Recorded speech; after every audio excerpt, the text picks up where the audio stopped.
In October 2021, I left my business and I started a new one, and just over 3 years later generated $4.5 million from YouTube, $3 million in the last 12 months alone, with no ads, just videos and email. And every day I help other people do the same thing. The thing is, it wasn't always like this. For 15 years before, I sucked at business. So here's 27 things I wish I knew sooner. They're gonna make your journey easier and turn your channel into an income generating machine. Number 1. So imagine you're walking in the mountains and you got lost and you're miles away from anyone.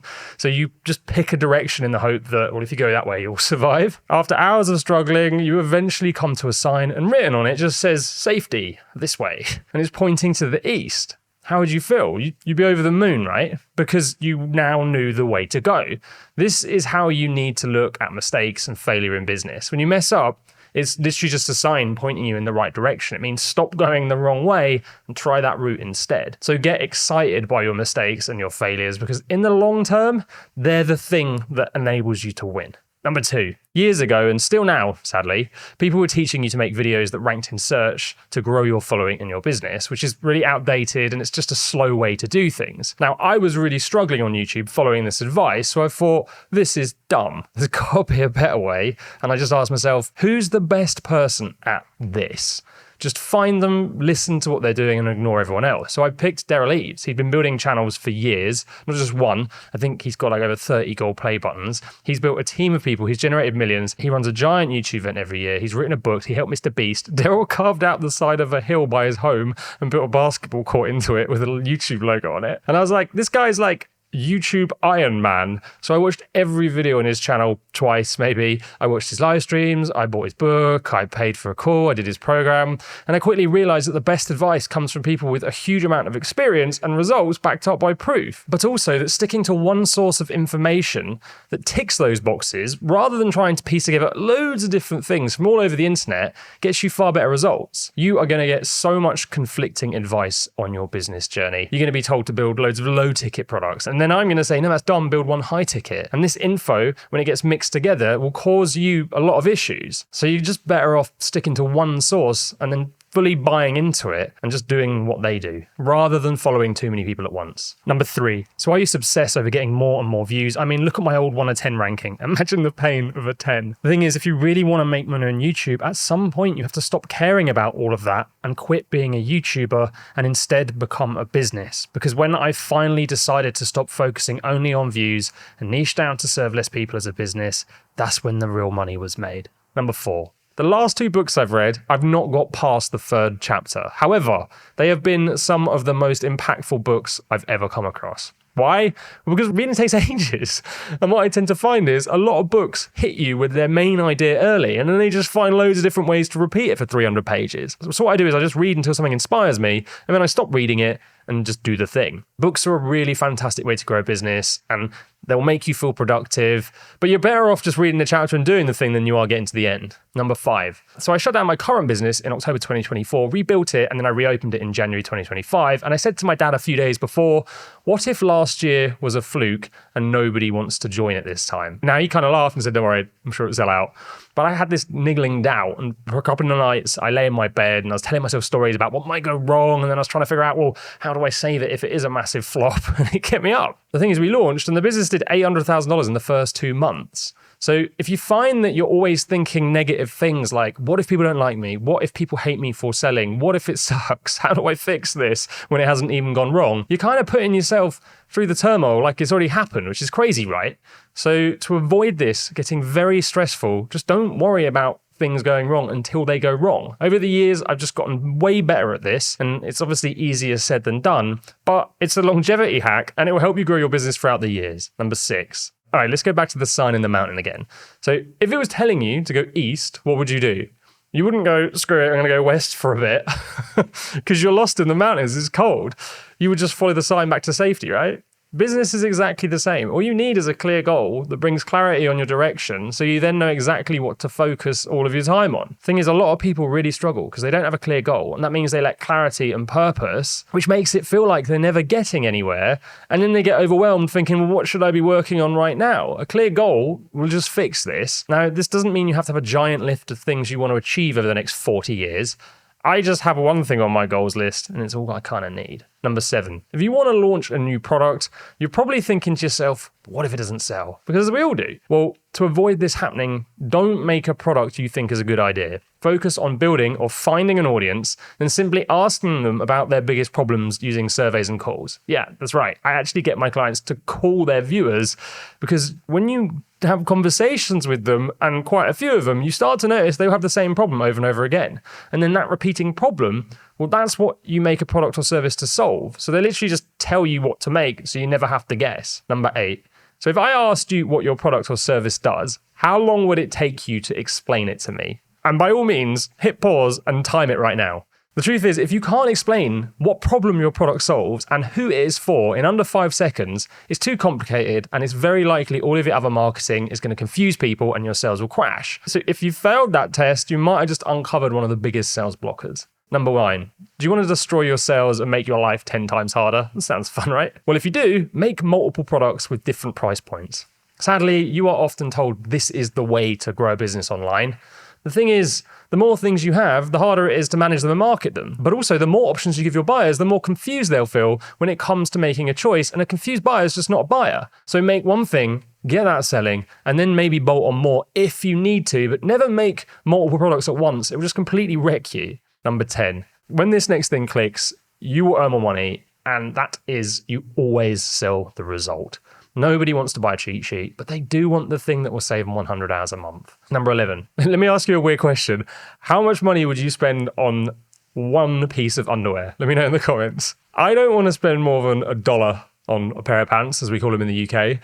And I'm going to wear them until there are holes in them. But when the UK Festival Glastonbury sold out, the only way that I could get in was to buy VIP tickets at the cost of $25,000 for me and a couple of my mates. But why would I spend 71 times more on something than the market value, but despise paying $1 for an item I might wear for 10 years? Well, it's because those tickets were not tickets. My friends, they're all having babies, they're getting married, and this was kind of my last chance to spend a very good chunk of time with the people that I used to see every weekend. Now, this was the most I've ever spent on anything, but it felt like a bargain, whereas the underwear, I mean, nobody sees it, right? So I just don't care. So my point is this, when you're pricing your offer, you're nearly always going to tell yourself, oh, this is too expensive. People won't be able to afford it. And to some people it will be, but to others, you can't write off how much they might value something because people spend insane amounts of money on their pets, experiences and education. And just because you don't, doesn't mean others won't. So the trick to pricing is to always price it by the value it can bring to the right kind of people and to never tell yourself stories that people can't afford it. Number 12. Want to know something crazy? In the 1930s, Laszlo Biro created the first ballpoint pen, and for 20 years they improved things like ink viscosity so that the pen would write smoothly. They worked on the ball tip to try and nail like consistent ink flow, and then they worked on the barrel design to make it more comfortable. But then they never made another change, and for over 50 years the Biro has been exactly the same. So if you want to build a course or something that creates passive income, this is how you should do it. You launch it, and you keep getting feedback, keep improving it, until there are no improvements left to be made, and then you can get hands-off with it and live in that passive income dream life you've been sold, if you like. That way you build a business that will still be here in 50 years' time. If I'm still here in 50 years' time, I will be nearly 90. Number 13, do you ever see other people online just smashing it, making a ton of money, and it makes you feel a bit crap about your own situation, especially as you get older, because you see these people in their 20s and they're making millions and you think, wow, I'm miles behind. The thing is, if you think like that, you are wrecking yourself. You'll lose motivation because what you need to do instead is flip it. So I mentioned Daryl earlier with his YouTube basketball court, right? Well, to me, that didn't upset me. It was a big sign saying, Ed, you are in the right place. Keep going. So the trick is to look at all of these people doing amazing things and to let them inspire you and give you hope rather than to force you to lose motivation, because if they can do it, why can't you? Number 14. So over 500 hours of videos are uploaded to YouTube every hour. Over 95 million photos and videos posted to Instagram. 500 million tweets or more are sent a day. And AI is only going to 10x this output. I could go on for ages. My point is this. Billions of pieces of content are uploaded to the internet. So the challenge isn't making it anymore, it's sticking out. And that is why getting good at hooks is critical,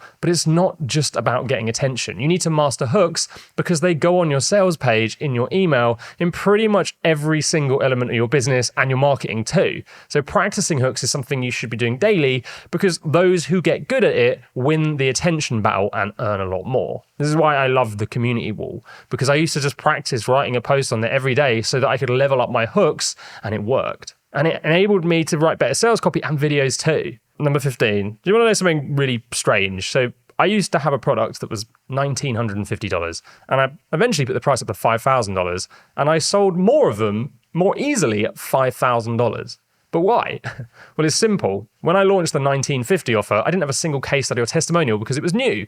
But because I'd spent years building a following with high quality content, I had enough trust with my viewers to sell it out. Now, over time, as people bought it and they got results, I just showed those results and testimonials and case studies on my site and in my marketing, which meant there was more proof, so I could put the price up. And then demand seeing the proof generated more sales. Now, I call this making the customer your hero. It's a concept I learned from someone called Grant LeBoeuf, who's an author. And it's the idea that you make your customers the marketing. You lead with their case studies. You make it all about how amazing they are and the results they got using your product. And this can create kind of like a feeling of FOMO and credibility. So what you want to do is fill your community wall and your social media and your videos with results. Don't worry that it's not content that's going to blow you up. That's not the point. You just want to consistently show people that you are legit. Number 16. So I once got an email from a client saying that they were in a difficult financial position and they had an operation on the way, as well as a new baby, and they'd been really worried about how they'd get by, which you would be, right? The thing is, they'd just taken one of my programs and they generated so much money from what they actioned. The email was actually thanking me because they didn't have a problem anymore. This is why it is absolutely critical you get over your fear of selling in case someone in the comments has a problem with it. Imagine if I'd listened to all the haters who are constantly calling me a scammer and having a go at me for selling. That client might have actually ended up struggling to feed their family. People will hate on you. People will write mean comments. People will make assumptions that you're a bad person because you sell, but you just cannot let that stop you, because if you have made something awesome that can solve someone's problems, the impact you might have on them is life-changing. So it's kind of your duty to sell. And if you're one of those people who does write stuff like that on a video, maybe think about the deeper issue your comment might cause. Number 17. The Word of Mouth Marketing Association, yes, that's actually a thing. They found that 83% of satisfied customers were willing to refer a product or a service, but only about 29% did unless they were asked. So if you want a quick win, just ask your clients to refer you to their friends. Number 18. So when people sign up to my full program now, I'll send them this little personalized video and I'll welcome them. I'll say thank you for joining. And then I'll give them a little bit of advice and guidance, like looking at their channel where I think they should focus first. Now, this does take up quite a bit of my time, but to me, if I'd spent a load of money on something, I'd probably be a little bit scared after the initial kind of excitement had faded. And if the person running the thing then messaged me, I think I'd feel pretty good about it because, well, it looks like they care, right? So always treat people like you'd like to be treated. You will get so much further than those who don't. Number 19. About 15 years ago, I had a lawn care business, and one of my clients complained to me because people were walking on his pebble drive and then onto his lawn, and the little stones from the drive were going on the lawn and blunting his lawnmower. So I said, look, don't worry. Every time I get out the van, before I walk on the lawn, I'm going to pull the little stones out of my boots. Now, I used to go 6 times a year, and each time I visit, I'd have to do this 5 or 6 times. It was a massive pain in the ass. But you know what? He referred us to all of his neighbors. So always try to find ways to over-deliver because it will mean the world to your clients. Number 20. About 18 months ago, I felt absolutely sick to my stomach when I made this live stream you can see on screen right now. And I forgot to give credit to Carl Milligan. He wrote this copywriting book called Take Their Money.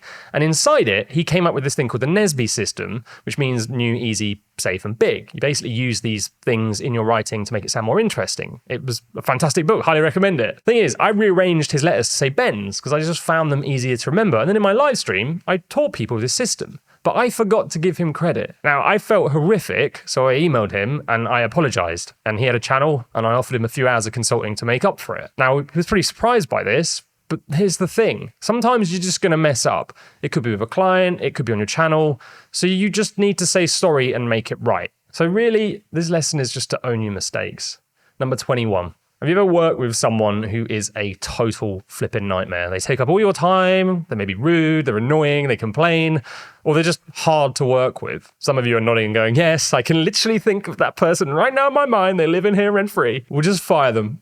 You will find that these people eat up just so much of your headspace, and that will cause you to actually neglect your other clients. If you're like me, I'll start getting angry for no reason. It just sucks the joy out of your work. So if it means paying them back, then just do that and move on, because bad clients will cost you 10 times more than they give you. Which brings me on to number 22, which is kind of like an extension of this. And this is one of my favorite mindset tricks, which I use all of the time now. Years ago, when I owned a production company, a client complained that we'd not made the video he asked for. Now, to give you some context, this guy had a jewelry company, a very small local business, and we made this promo video that told a story. And we actually were at a networking event, and we played it to the room, and a couple of people in the room cried watching it. It was a really moving story. About a month later, he emailed us, and he said, "This isn't what I wanted." And he was really annoyed. I said, "Well, what did you want?" And he said, "I just want to sit in front of a camera and talk about the history of my business," which is like the worst idea